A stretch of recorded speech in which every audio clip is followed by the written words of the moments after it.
Hello crafty friends, I'm Lien from Studio Kato and I'm so happy to be back with another video for Seize the Stamp, which is a lovely shop in Switzerland, and I love all the products they carry. And today I am showcasing this beautiful witch hat shaker die from the stamp market. Now I made two very different cards with it, and I started out with the backgrounds because I wanted to do some foiling for both of them. The first hot foil plate I am using is from the stamp market. This is the Simple Stripes cover panel, and it is great for all occasions. I love using this. I have been having a lot of fun with it. And I am just foiling that with some gold foil by Spellbinders with the Glimmer hot foil machine. The second hot foil plate is from Pinkfresh Studio. It's the Geo Arch hot foil plate.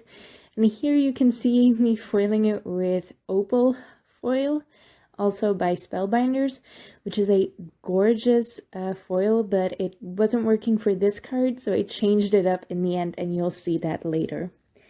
Now for this first background, the foiling was perfect. I am using Clairefontaine DCP 250 GSM cardstock, and it's so smooth and gorgeous for foiling. Now, as I mentioned, I changed up the foil for that second card, and I used Moondust, also by Spellbinders, which is a gorgeous teal, but it has a holographic shimmer to it, so that is gorgeous. And that teal is really going to complement the pink hat I'm going to put on top of this. But for my background, I am going to add some stenciling with the coordinating stencils by Pinkfresh Studio, and I am going to use my trusty Inkstand Mini to do some ink blending. Now this card, I already changed the foiling, and I'm also going to change the stenciling, because this first Metropolis ink by Pinkfresh Studio is very greenish. It's a gray ink, but it has a very green undertone, and I wasn't liking it at all. So I am going to stencil that again later, but for now I am moving on through the layers, hoping it's going to come together still, but I end up changing it up.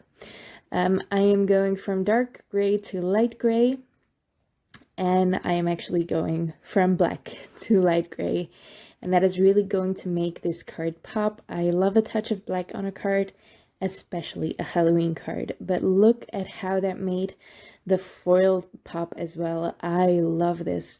I can't wait to use that Moondust foil on some black cardstock as well. Now here is the star of the show, the witch hat shaker die from the stamp market. It comes with two pieces, a background witch hat die, I suppose, or a full witch hat, then the outline die, and that's perfect to make a shaker, which I'm doing here, and also a die to get that band around the witch hat. I don't know what that's called, but you know, the band around the hat. I am gluing 6 layers of white cardstock together for the outline, and that is building up the walls of my shaker, so all of my sequins can really shake around in there. I'm gluing that onto a pink witch hat, and then I am going to fill this up with sequins and glitter and anything I can find that matches the color scheme. I used the sequin mix from Pretty Pink Posh and some various glitter, and these are actually stars, really tiny blue stars that perfectly matched the Moondust hot foil, and then some chunky glitter in a very hot pink, which is lovely with the witch hat pink. So I just try to match the colors of my card, and maybe some stars for a witch card. That's nice. So I don't usually think about the theme of the card when I try to fill my shaker, but it just worked out that way. I am then gluing the acetate on top, and on top of that I am adding the last outline die cut, and I did that with hot pink cardstock as well. I'm gluing my background onto my card panel. I'm actually adhering it with foam tape. I don't usually do that. I usually use cardboard, but for this card I thought that would be way too thick, because the shaker element is already very thick, and I didn't want to add much bulk to this card, and this is pretty thin foam tape. The little band around the hat I cut from black glitter cardstock and glued that on top of it. And then I added this sentiment from the Best Wishes stamp set by the Stamp Market, and also a sub-sentiment. The Happy Haunting is from a My Favorite Things stamp set. And I love that little sentiment strip on top of that Big Hugs word die cut. It's perfect. I finished it off with some pink gems, and then I'm moving on to the second card. Now for this card, I am again using that witch hat, and this time I cut it out of mushroom cardstock from Conquer the Ninth, and I'm also going to use the mushroom ink from Conquer the Ninth to add some subtle shading to this. I'm darkening this up with Eggplant, which is a purple, so the undertone of this gray hat is going to be purple. It's not as noticeable on video as it is in real life, but it's really, really fun to do an undertone for a black on your card. It just livens it up a little bit. Again, I cut that little band from black glitter cardstock to add some pizzazz to it. And then I am adhering that foiled background to my card. I'm using some double-sided adhesive. I don't really like using double-sided adhesive. I much prefer glue, but I have a ton of this adhesive lying around and I'm trying to use it up. Now, I thought it would be really, really beautiful to add some tiny blooms and sprigs to this hat. These are from Spellbinders, and I actually had these left over from another project. I haven't actually shown that one yet, but I had a ton of these left over and I thought they would be perfect to finish up this card. It's just a garden witch, a good witch. I really like. This card is my favorite of the two. I really like how this turned out.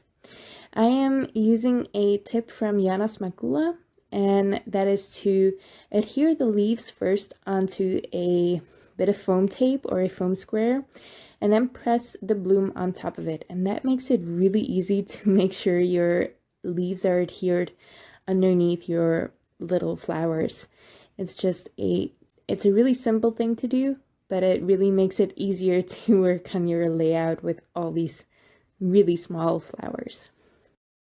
So I'm adhering some of these on some foam tape, and some I'm just adhering straight down with some glue. I'm adding a couple of sprigs, I guess they're called, or just little flowers on stems as well behind the hat as well as on top of it, so you can really see the difference in dimension.